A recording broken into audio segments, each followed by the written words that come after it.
relationship between the two. Yala News claims to offer impartial news, but BBC Analysis has shown most of its content directly mirrors stories on Russian state-backed media sites, and it actually operates out of Syria. Now, I know there are some British people who are anti-BBC.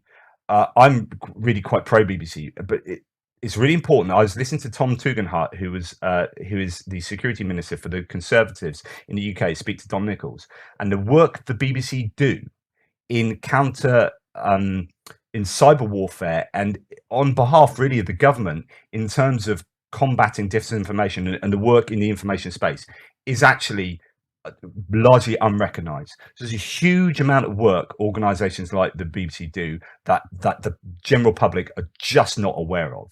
Here is another case of them rooting out disinformation in the information space and providing information. Like, this is doing the work really of the government.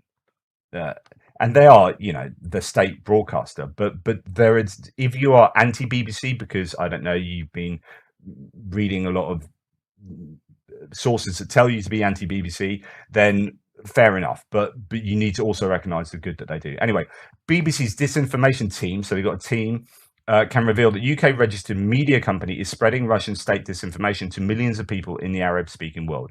Yala News claims to offer impartial news. I've never heard of them, but BBC Analysis has shown most of its content directly mirrors stories on Russian state-backed media sites, and that it actually operates out of Syria. So the reason I've never heard of them is because this is a news broadcaster to the Middle East that is really operating out of Syria, but it's kind of registered in the UK. Here's an example. On 10th of March 2022, Russian state TV aired a bizarre and completely fictitious story claiming the US was using birds as bioweapons to distribute deadly diseases as they flew into Russia. That afternoon, the story was translated and published on Russian state-backed network Sputnik, Arabic, and Russia Today. Arabic. 2 hours later, it was posted as a video on Yala News' Facebook page with some of the wording identical. And it gives all the evidence here. And then it talks, you know that there's dodgy stuff going on when you've got similar wordage and these fawning kind of Facebook replies to the post by Yala News, so on and so forth.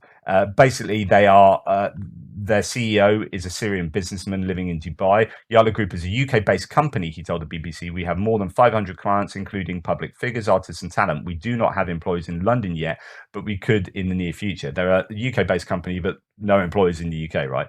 We asked him about the pro-Kremlin videos on Yala News. He said, Yala News content is not biased. Whether Syria or Russia is anything else, we respect impartiality. Whether Syria or Russia or anything else, we respect impartiality. Then we asked if his business received funding from the Russian or Syrian governments. I am the only funder and founder of Yala, and no one can influence me, he said. Which is not to say no, he's not getting money from them. And anyway, it goes on. A good article there.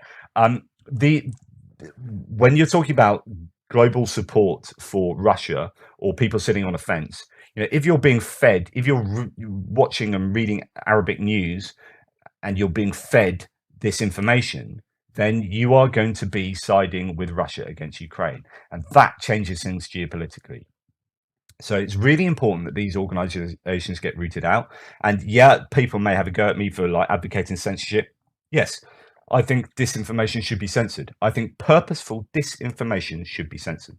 Shouldn't be allowed to get out there, because it's not good enough to say we're in the marketplace of ideas and we should be able to pick and choose what we should be able to evaluate. We're not good enough at doing that. Humans are not good enough at doing that. We're irrational. Go and read the work of Nobel Prize winning psychologist in the world of economics, Daniel Kahneman, and his teams of people he's had working to show that we are irrational beings. Like in terms of economics, the free market economics, where we are supposed to be able to choose the right good based on our rational faculties and our knowledge, perfect knowledge, is completely flawed. Homo economicus, that is, does not exist. Homo economicus is irrational and has poor knowledge and makes bad decisions.